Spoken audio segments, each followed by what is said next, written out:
എൻ്റെ പേര് അബ്ദുൾ നിസാം. ഞാൻ കോട്ടക്കൽ സ്വദേശിയാണ്. ഞാനൊരു മാർക്കറ്റിംഗ് മാനേജറായിട്ട് ഒരു കമ്പനിയിൽ വർക്ക് ചെയ്യുന്നു. മുഹമ്മദ് നബി 40 വയസ്സിന് മുമ്പ് വരെയുള്ള അദ്ദേഹത്തിൻ്റെ ജീവിതം, അദ്ദേഹത്തിൻ്റെ വിശ്വാസം, ആരാധന എന്തായിരുന്നു എന്ന് പൊതുവെ ഇസ്ലാമിക ചരിത്രത്തിൽ നിന്നും കൂടുതൽ വ്യക്തമല്ല. എന്നാൽ ഞാൻ പറയുന്നത്, ഞാൻ പഠിച്ച ഇത് വെച്ച് ചരിത്രങ്ങളിൽ നിന്ന് ഞാൻ മനസ്സിലാക്കാൻ കഴിഞ്ഞത്, അദ്ദേഹം കഅബയിലെ ലാത്ത, ഉസ്സ, മനാത്ത എന്നീ ദൈവങ്ങളെ വിശ്വസിക്കുകയും ആരാധിക്കുകയും ചെയ്തിരുന്നു എന്നാണ്. കാരണം അതിനൊരു തെളിവ്, ഒരിക്കൽ കഅബ പുതുക്കി പണിയുന്ന സമയത്ത് അവിടെ ഖുറൈശി ഗോത്രത്തലവന്മാരെ പുതുക്കി പണിയുന്നതിന്റെ കാര്യങ്ങളൊക്കെ സംസാരിക്കുന്നതിനിടയിൽ ഹജറുൽ അസ്വദ് എന്ന കറുത്ത ശില എവിടെ സ്ഥാപിക്കണം എന്ന കാര്യത്തിൽ ഒരു തർക്കമുണ്ടായി. ആ തർക്കത്തിൽ അവര് തീരുമാനമെടുത്തത്, നാളെ ആദ്യമായിട്ട് ആരാണോ ആരാധനക്ക് കഅബാലയത്തിൽ വരുന്നത് അവർ ആ കാര്യത്തിൽ ഒരു തീരുമാനം എടുക്കട്ടെ എന്നാണ്. അങ്ങനെ ആദ്യമായിട്ട് മുഹമ്മദ് നബിയാണ് പിറ്റേന്ന് കഅബാലയത്തിൽ ആദ്യമായി ആരാധനക്ക് വന്നത് എന്നും അദ്ദേഹമാണ് കറുത്ത ശില, ഹജറുൽ അസ്വദ് എന്ന് പറയുന്ന കറുത്ത ശില പുനഃസ്ഥാപിച്ചത് എന്നുമാണ് ചരിത്രം. അപ്പോ ഇങ്ങനെയുള്ള ഒരു വ്യക്തി, പിന്നീട് അദ്ദേഹത്തിന്റെ ചിന്താതലത്തിൽ മാറ്റമുണ്ടായി. അദ്ദേഹം അതിൻ്റെതായ രീതിയിൽ പല മാറ്റങ്ങളും അദ്ദേഹത്തിൽ സംഭവിച്ചു. അതിന്റെ ഭാഗമായിട്ട് 40-ാമത്തെ വയസ്സിൽ അദ്ദേഹം ഇറാഖുവയിൽ ധ്യാന നിരതനായിരിക്കുമ്പോൾ ഇഖ്റ എന്ന വചനവുമായി ജിബ്രീൽ പ്രത്യക്ഷപ്പെട്ടു എന്നും അത് ദൈവിക വചനമായിരുന്നു. അങ്ങനെ അദ്ദേഹത്തിന്റെ കുറെ കാര്യങ്ങൾ ഞാൻ കൂടുതൽ സംസാരിക്കുന്നില്ല. പക്ഷേ ജിബ്രീൽ വന്നു എന്നതിന് എന്ത് തെളിവാണുള്ളത്? കാരണം ജിബ്രീൽ വന്നു എന്ന് പറയാൻ അതിന് സാക്ഷികളൊന്നുമില്ല. പല കാര്യത്തിലും സാക്ഷികൾ വേണമെന്ന് അവകാശപ്പെടുന്ന ഖുർആൻ, ഹദീസുകൾ, ജിബ്രീൽ വന്നതിന് യാതൊരു തെളിവുമില്ല. കാരണം അദ്ദേഹത്തിന്റെ ഇന്റിമേറ്റ് ഫ്രണ്ടായ, അദ്ദേഹത്തിന്റെ സന്തത സഹചാരിയായ സിദ്ദീഖുൽ അക്ബർ പോലും, അദ്ദേഹത്തിന് പോലും ഒന്ന് കാണിച്ചു കൊടുക്കാനോ ഈ ദൈവം അല്ലെങ്കിൽ ഈ മുഹമ്മദ് നബിക്ക് സാധിച്ചില്ല. അങ്ങനെയുള്ള ഒരു ദൈവം, ഒരു പരിശുദ്ധാത്മാവിനെ കുറിച്ചാണ് നിങ്ങളൊക്കെ പറയുന്നത്. ഇനി ഒരു ജസ്റ്റ് ഒരു അതിനോടനുബന്ധിച്ച് പറയാം. ഈ ചോദ്യത്തിന് ഉത്തരം പറഞ്ഞു. ആദ്യത്തെ സുഹൃത്തിൻ്റെത് ചരിത്രപരമായ ഒരു ഇടപെടലാണ്. ചരിത്രത്തിൽ ആർക്കൊന്നും പറയാം. പറയണേന് തെളിവില്ലെങ്കിൽ അതിന് നമ്മൾ വാറോല എന്ന് പറയും. തെളിവുണ്ടാകുമ്പോൾ അത് ചരിത്രമാകും. എൻ്റെ സുഹൃത്ത് അദ്ദേഹത്തിൻ്റെ ഒരു സങ്കല്പത്തിൽ വെച്ചിട്ട് അദ്ദേഹം പറഞ്ഞിട്ടുള്ളത്, മുഹമ്മദ് നബി സല്ലല്ലാഹു അലൈഹി വസല്ലമ 40 വയസ്സിന് മുൻപ് ലാത്തയെയും മുസ്സയെയും എല്ലാം ആരാധിച്ചിരുന്ന വ്യക്തിയായിരുന്നു എന്നുള്ളതാണ്. അദ്ദേഹത്തിന്റെ ആ സങ്കല്പനത്തിന് അദ്ദേഹത്തിന് തെളിവുണ്ട്. ആ തെളിവിന്റെ ബാലിശത മനസ്സിലാകുമ്പോഴാണ് നിസാമിനെ പോലെയുള്ള സുഹൃത്തുക്കൾ എത്ര ദുർബലമായ പിടിവള്ളിയിലാണ് കളിച്ചുകൊണ്ട് ഇസ്ലാമിനെതിരെയുള്ള തെളിവുണ്ടാക്കാൻ ശ്രമിക്കുന്നതെന്ന് മനസ്സിലാവുള്ളൂ. കഅബാലയത്തിൽ ലാത്തയും മുസ്സയും മനാത്തയും മാത്രമാണ് ആരാധിക്കപ്പെട്ടത് എന്നാണ് അഹമ്മദ് നിസാമിന്റെ വിചാരമെങ്കിൽ അദ്ദേഹത്തിന് തെറ്റി. കഅബാലയത്തിൽ ആരാധിക്കപ്പെട്ടിരുന്നത് അള്ളാഹു സുബ്ഹാനഹു വ തആലയാണ്. അള്ളാഹു ആരാധിക്കപ്പെട്ടിരുന്ന സ്ഥലം തന്നെയാണ് കഅബാലയം. കഅബാലയത്തിൽ മക്കാ മുശ്രിക്കുകൾ മുൻപേ ചെയ്തിരുന്ന ആരാധനയാണ് ഇബ്രാഹിം നബി അലൈഹി സ്വലാത്തു വസ്സലാമിന്റെ കാലത്ത് തുടങ്ങുകയും അത് തുടർന്നു പോരുകയും മക്കാ മുശ്രിക്കുകൾ തുടർന്നു കൊണ്ടേ വരികയും ചെയ്തിരുന്ന ആരാധനയാണ് ഹജ്ജ്. ആ ഹജ്ജിൽ അവർ പ്രാർത്ഥിച്ചിരുന്നത് ആരോടാണ്? അള്ളാഹുവിനോടാണ്. അവർ ആരാധിച്ചിരുന്ന ആരെയാണ്? അള്ളാഹുവിനെയാണ്. ഇപ്പോൾ ഹജ്ജിന് പോകുമ്പോൾ നമ്മൾ ചെല്ലുന്ന അതേ തൽബിയത്ത് തന്നെയായിരുന്നു അവർ ചെല്ലിയത്. ഇബ്രാഹിം നബിന്റെ കാലത്ത് തുടങ്ങിയ തൽബിയത്താണ്. ലബ്ബൈക് അല്ലാഹുമ്മ ലബ്ബൈക്, ലബ്ബൈക ലാ ശരീക ലക ലബ്ബൈക്, ഇന്നൽ ഹംദ വന്നിഅമത ലക വൽ മുൽക് ലാ ശരീക ലക്. ഇതായിരുന്നു അവരും ചൊല്ലിയത്.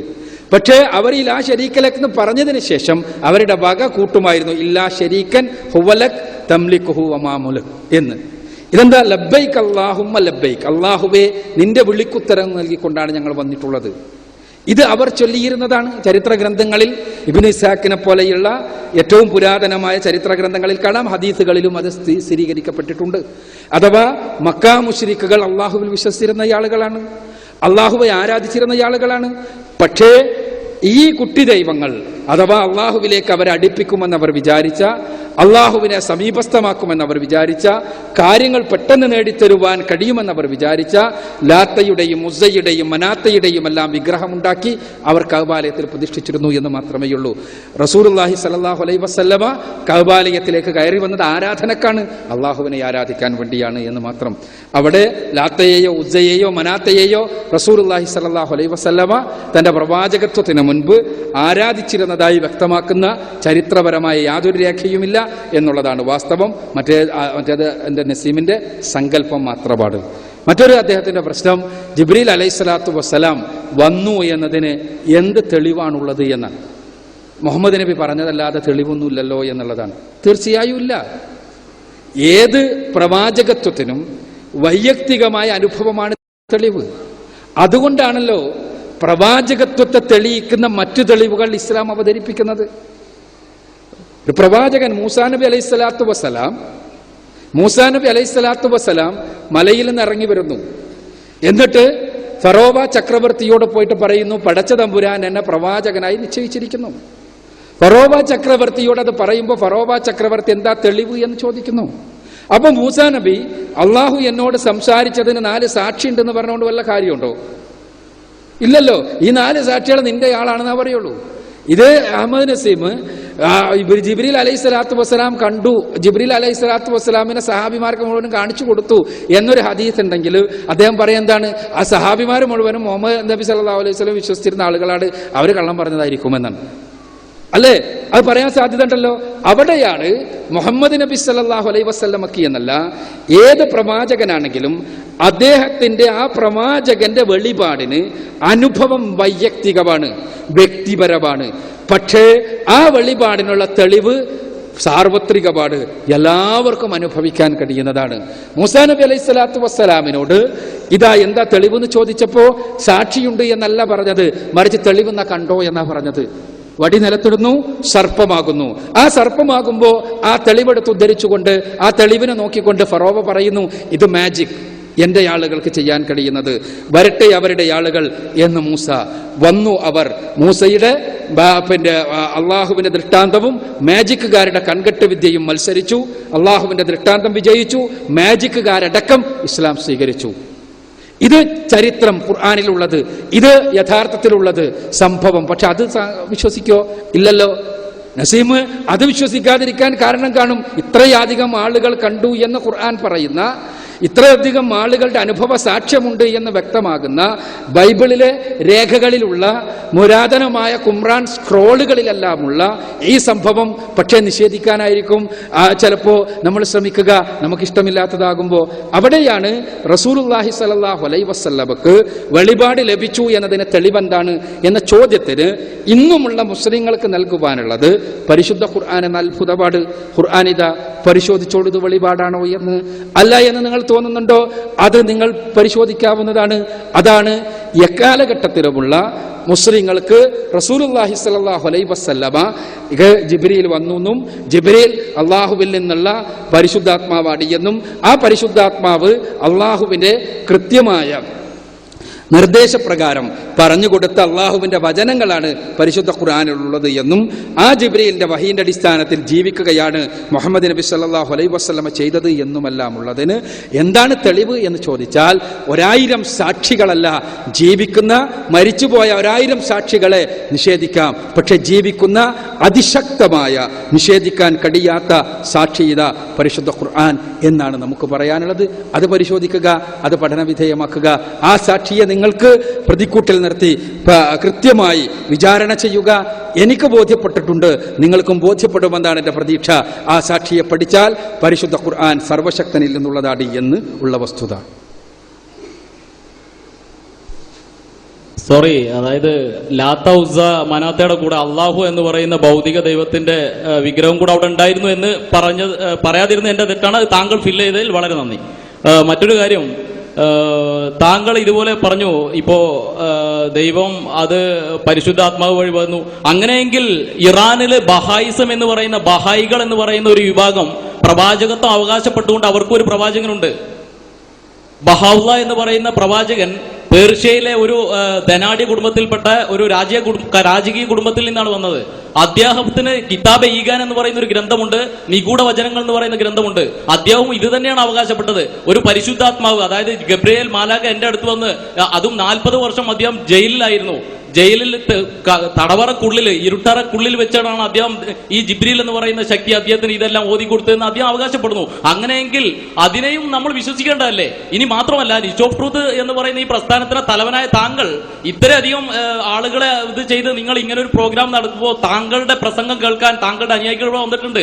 നാളെ താങ്കൾക്ക് ഇതേപോലെ ഒരു ഗബ്രിയേൽ മാലാക്ക ജിബ്രീൽ എന്റെ അടുത്ത് വന്നു, എനിക്ക് വെളിപാട് വന്നിരിക്കുന്നു എന്ന് നിങ്ങൾ നാളെ ഫിലോസഫി ഇറക്കുന്നതോടുകൂടി നിങ്ങളെ കൂടെ വരാൻ തീർച്ചയായിട്ടും ഇതേ അനുയായികൾ തന്നെ ഉണ്ടാവും.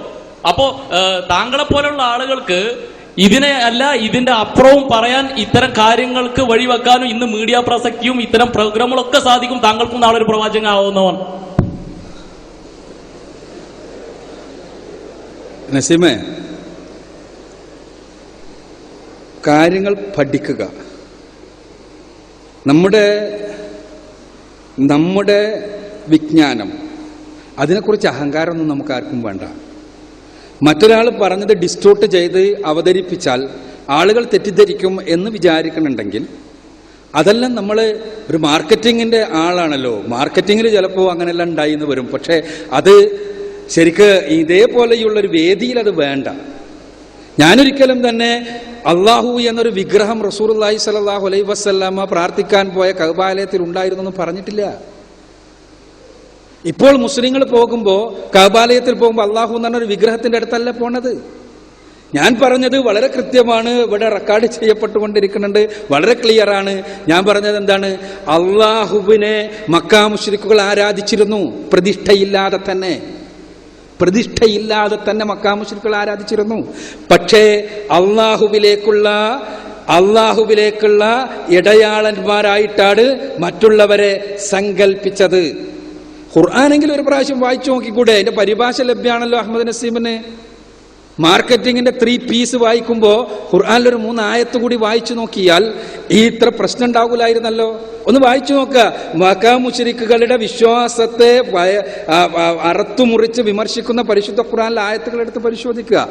അവിടെ നിങ്ങൾക്ക് കാണാൻ കഴിയും, അവർ അള്ളാഹുവിൽ വിശ്വസിക്കുന്നുണ്ട്. അവരോട് ചോദിക്കപ്പെട്ടാൽ, അവരോട് ഈ പ്രപഞ്ചത്തിന്റെ സൃഷ്ടാവാരാണ് എന്ന് ചോദിക്കപ്പെട്ടാൽ അവർ പറയും അള്ളാഹു എന്ന്. ഖുർആനാ പറയുന്നത് മക്കാ മുശ്രിക്കുകളെ പറ്റി. അതവർക്ക് വിശ്വാസമുണ്ട്. പക്ഷേ അവർ വിഗ്രഹ ആരാധകരാണ്. അതോടൊപ്പം തന്നെ അള്ളാന്റെ വിഗ്രഹം ഉണ്ടാക്കി വെച്ചിട്ടല്ല. അപ്പൊ നസീം പഠനങ്ങൾക്ക് വിധേയമാക്കുക, കാര്യങ്ങൾ മനസ്സിലാക്കാൻ ശ്രമിക്കുക. തീർച്ചയായും നസീം പറഞ്ഞ വാദം ശരിയാണ്. അതെന്താണ്? പിന്നെ ബഹാവുള്ളക്ക് അദ്ദേഹത്തിന്റെ വാദമുണ്ട്. ബഹാവുള്ളക്ക് മാത്രമല്ല, ലോകത്ത് ഒരുപാട് ആളുകൾ അങ്ങനെ വാദിക്കുന്നുണ്ട്. ബഹാവുള്ള അദ്ദേഹം ഒരു പുതിയ മതമുണ്ടാക്കി പോയെന്ന് മാത്രമേ ഉള്ളൂ. അതിനു മുമ്പ് അഹമ്മദിയാക്കൾ ഞങ്ങൾക്ക് അഹമ്മദിയാക്കള് മിർസ ഗുലാം അഹമ്മദ് ഖാദിയാനി എന്ന് പറയുന്ന മനുഷ്യന് ജിബ്രീൽ പ്രത്യക്ഷപ്പെടുകയും വഹി നൽകുകയും ചെയ്തു എന്ന് വാദിക്കുന്ന ആളുകളാണ്. അവർ പറയുന്നത് ഇയാൾ പ്രവാചകനാണ് എന്നാണ്. അവർ മാത്രമല്ല, പ്രവാചകത്വം വാദിച്ചുകൊണ്ട് ഒരുപാട് ആളുകൾ ചരിത്രത്തിൽ ഉണ്ടായിട്ടുണ്ട്. ഇന്ന് നാളെ ഇപ്പറഞ്ഞതുപോലെ നസീം സ്വപ്നം കണ്ടതുപോലെ എനിക്കും വേണമെങ്കിൽ പ്രവാചകത്വം വാദിക്കാം. പക്ഷേ അങ്ങനെ വാദിക്കുമ്പോൾ എന്റെ സമൂഹം ചോദിക്കുന്ന ഒരു ചോദ്യമുണ്ട്, എന്താണ് തെളിവ് എന്ന ചോദ്യം. ആ ചോദ്യത്തിന് ബഹാവുള്ളയുടെ കയ്യിൽ മറുപടിയില്ല. ബഹാവുള്ളയുടെ കയ്യിലുള്ള മറുപടി എനിക്ക് വെളിപാട് ലഭിക്കുന്നുണ്ട് എന്ന് പറഞ്ഞു തുടങ്ങിയ ബഹാവുള്ള അവസാനം ഞാൻ തന്നെയാണ് ആ ഒളി എന്ന് പറഞ്ഞിട്ടാണ് അവസാനിച്ചത്. അത് മനസ്സിലാക്കണം. ബഹായി മതത്തിലെ ഒരുപാട് സമസ്യകളുണ്ട്, അതല്ലല്ലോ നമ്മുടെ വിഷയം. ഞാൻ പറയുന്നത് ബഹാവുള്ളക്കത് വാദിക്കാം, മിർസ ഗുലാമിന് വാദിക്കാം, നസീമിന് നാളെ വാദിക്കാൻ വേണമെങ്കിൽ. പക്ഷേ ആര് വാദിച്ചാലും നമ്മുടെ ചോദ്യം ഇതാണ്, എന്താണ് തെളിവ്? മുഹമ്മദ് നബിയോട് ഇതേ ചോദ്യം നിങ്ങൾക്ക് ചോദിക്കാം. മുഹമ്മദ് നബിയോട് ഇതേ ചോദ്യം ചോദിക്കാം, എന്താണ് തെളിവ് എന്ന്. അന്നുള്ളവർ ചോദിച്ചതുപോലെ ഇന്നുള്ളവർക്കും ചോദിക്കാം. ഇന്നുള്ളവർ ചോദിക്കുമ്പോൾ ഇതാ തെളിവ് എന്ന് പറഞ്ഞ് ഇസ്ലാം നിങ്ങളുടെ മുന്നിലേക്ക് എടുത്തിട്ട് തരും പരിശുദ്ധ ഖുർആൻ. എന്നിട്ട് പരിശുദ്ധ ഖുർആൻ തന്നെ ആ തെളിവ് അവതരിപ്പിക്കും. ഖുർആൻ പറയും, വഇൻ കുൻതും ഫീ റൈബിൻ മിമ്മാ നസ്സൽനാ അലാ അബ്ദിനാ ഫഅതു ബിസൂറത്തിൻ മിൻ മിസ്ലിഹി വദഉ ശുഹദാഅകും മിൻ ഇൻദില്ലാഹി മിൻ ദൂനില്ലാഹി ഇൻ കുൻതും സ്വാദിഖീൻ ഫഇൻ ലൻ തഫ്അലു വലൻ തഫ്അലു ഫത്തഖുൻ നാറല്ലതി വഖൂദുഹ അന്നാസു വൽ ഹിജാറ ഉഇദ്ദത ലിൽ കാഫിരീൻ. ഖുർആൻ പറയും, നിങ്ങൾക്ക് തെളിവ് വേണോ, നിങ്ങൾക്ക് സംശയമുണ്ടോ ഈ ഗ്രന്ഥം പടച്ചോന്റെതല്ല എന്ന്, മുഹമ്മദ് നബിക്ക് ജിബ്രീൽ അവതരിപ്പിച്ചതല്ല എന്ന്, 14 നൂറ്റാണ്ട് മുൻപത്തെ മുഹമ്മദ് നബി സ്വന്തം കൈകൾ കൊണ്ട് എഴുതിയുണ്ടാക്കിയതാണ് എന്ന്, എങ്കിൽ ഇതിലൊരു അധ്യായത്തിന് തുല്യമായ ഒരു അധ്യായം നിങ്ങൾ കൊണ്ടുവരിക. നിങ്ങൾ ഒരാൾ വേണ്ട, ലോകത്തെ മുഴുവൻ ആളുകളെയും കൂട്ടിക്കോളൂ, ഒരു അധ്യായത്തിന് തുല്യമായ അധ്യായം കൊണ്ടുവരാൻ കഴിയുമോ? ഇതാണ് ഖുർആനിന്റെ വെല്ലുവിളി, 14 നൂറ്റാണ്ടുകൾക്ക് മുമ്പുള്ള വെല്ലുവിളി. ആ വെല്ലുവിളിയെ നമുക്ക് ചിരിച്ചു തള്ളാം, പുച്ഛിച്ചു തള്ളാം, പക്ഷെ ആ വെല്ലുവിളിക്ക് ഉത്തരം നൽകാൻ ആർക്കും കഴിഞ്ഞിട്ടില്ല, കഴിയൂല. രണ്ടാമത്തെ ഖുർആനിന്റെ വെല്ലുവിളി, തീർച്ചയായും ആ വെല്ലുവിളി പറയുമ്പോൾ അറബിയാണ്, ഭാഷ നമുക്കറിയാത്തതാണ്. അതുകൊണ്ട് തന്നെ അതിനെ അനലൈസ് ചെയ്യാൻ നസീമിന് അല്ലെങ്കിൽ അറബി ഭാഷ അറിയാത്ത ആളുകൾക്ക് സ്വാഭാവികമായും പരിമിതികൾ ഉണ്ടാകാം, സ്വാഭാവികമാണ്. അവിടെയാണ് ഖുർആനിന്റെ രണ്ടാമത്തെ വെല്ലുവിളി, അഫലാ യതദബ്ബറൂനൽ ഖുർആന വലൗ കാന മിൻ ഇൻദി ഗൈരില്ലാഹ് ലവജദൂ ഫീഹി ഇഖ്തിലാഫൻ കസീറ. അതെ, അവർ ഖുർആനിനെ കുറിച്ച് ചിന്തിക്കുന്നില്ലേ, അതെങ്ങാനും സർവശക്തനായ തമ്പുരാനിൽ നിന്നുള്ളതല്ലായിരുന്നുവെങ്കിൽ, അള്ളാഹുവിൽ നിന്നുള്ളതല്ലായിരുന്നുവെങ്കിൽ അവർക്കതിൽ ധാരാളം അബദ്ധങ്ങൾ, വൈരുദ്ധ്യങ്ങൾ കണ്ടെത്താൻ കഴിയുമായിരുന്നു. 14 നൂറ്റാണ്ടുകൾക്ക് മുമ്പുള്ളതാണ് ഈ ചോദ്യം. തീർച്ചയായും അന്നു മുതൽ ഇന്നു വരെ ഒരുപാട് ആളുകൾ ഖുർആനിൽ വൈരുദ്ധ്യങ്ങളും അബദ്ധങ്ങളും കണ്ടെത്താൻ വേണ്ടിയുള്ള നിരന്തരമായ ഭഗീരഥമായ ശ്രമത്തിൽ ഏർപ്പെട്ടിട്ടുണ്ട് എന്നുള്ളത് സത്യം. അതിന്റെ ഫലമായി ഒരുപാട് കൃതികൾ രചിക്കപ്പെട്ടിട്ടുണ്ട് എന്നതും സത്യം. ഇന്നും ഖുർആനിൽ അബദ്ധങ്ങൾ കണ്ടെത്തുവാൻ വേണ്ടി മാത്രം ഉള്ള കൾട്ടുകൾ ഇന്റർനെറ്റിന്റെ രംഗത്തെല്ലാം ഇഷ്ടം പോലെയുണ്ട് എന്നതും സത്യം. പക്ഷേ പരിശുദ്ധ ഖുർആനിൽ നിന്ന് വസ്തുനിഷ്ഠമായ ഒരു അബദ്ധം, വസ്തുനിഷ്ഠമായൊരു വൈരുദ്ധ്യം കണ്ടെത്താൻ ഇതുവരെ ഒരാൾക്കും കഴിഞ്ഞിട്ടില്ല എന്നത് ഇവയേക്കാൾ വലിയ വസ്തുതാപരമായ സത്യം. അതുകൊണ്ട് തന്നെ ഇത് 14 നൂറ്റാണ്ടുകൾക്ക് മുമ്പ് നിരക്ഷരനായ ഒരു മനുഷ്യന്റെ നാവിലൂടെ ലോകം ശ്രവിച്ചൊരു ഗ്രന്ഥത്തിൽ അബദ്ധങ്ങൾ ഉണ്ടാകണം, വൈരുദ്ധ്യങ്ങൾ ഉണ്ടാകണം, അതില്ല എന്നത് ആണ് നസീമിന്റെ മുന്നിൽ ഖുർആനിന് വെക്കാനുള്ള, ഖുർആനിന്റെ അജയ്യതക്കുള്ള, ഖുർആനിന്റെ അമാനുഷികതക്കുള്ള, പ്രവാചകന്റെ പ്രവാചകത്വത്തിനുള്ള തെളിവ്. ബഹാവുലക്ക് അത് പറയാനില്ല, മിർസാ ഗുലാം മുഹമ്മദ് ഖാദിയാനിക്ക് അത് പറയാനില്ല. ഇനി എം എം അക്ബർ വന്നാൽ എം എം അക്ബറിന് അത് പറയാണ്ടാകൂല. കാരണം എന്താ? ഇതെല്ലാം വ്യാജന്മാരാണ്, വ്യാജന്മാർക്ക് പറയാൻ കഴിയില്ല. എന്നിട്ട് ഖുർആന്റെ ഒരു ശൈലി നോക്കൂ. നിങ്ങൾ നേരത്തെ പറഞ്ഞപ്പോ ഖുർആൻ പറഞ്ഞ എന്താ? വഇൻ കുൻതും ഫീ റൈബിൻ മിമ്മാ നസ്സൽനാ അലാ അബ്ദിനാ ഫഅതു ബിസൂറത്തിൻ മിൻ മിസ്ലിഹി വദ്ഉ ശുഹദാഅകും മിൻ ദൂനില്ലാഹ് എന്ന് പറഞ്ഞതിന് ശേഷം, അഥവാ നിങ്ങൾ മുഴുവൻ മനുഷ്യരും കൂടിക്കോളൂ, അള്ളാഹു വിളിച്ചുള്ള ഏത് സഹായിയെയും വിളിച്ചോളൂ, നിങ്ങൾക്കൊരു അധ്യായമെങ്കിലും കൊണ്ടുവരാൻ കഴിയുമോ എന്ന് ചോദിച്ചതിന് ശേഷം ഖുർആൻ പറയുന്നൊരു വാക്കുണ്ട്, ഫഇൻ ലൻ തഫ്അലു വലൻ തഫ്അലു. ഇല്ല കേട്ടോ, നിങ്ങൾക്കതിന് കഴിയില്ല. 14 നൂറ്റാണ്ടുകൾക്ക് മുമ്പ് അത് പറഞ്ഞത്. കഴിയില്ല, നിങ്ങൾക്കതിന് കഴിഞ്ഞിട്ടില്ല എന്നത് ചരിത്രമാണ്. പുച്ഛിച്ച് തള്ളാൻ നമുക്ക് എളുപ്പമുള്ളതാണ്. പക്ഷേ വസ്തുതകളെ വസ്തുതകളായി കാണണം എന്ന് അഭ്യർത്ഥിക്കുന്നു.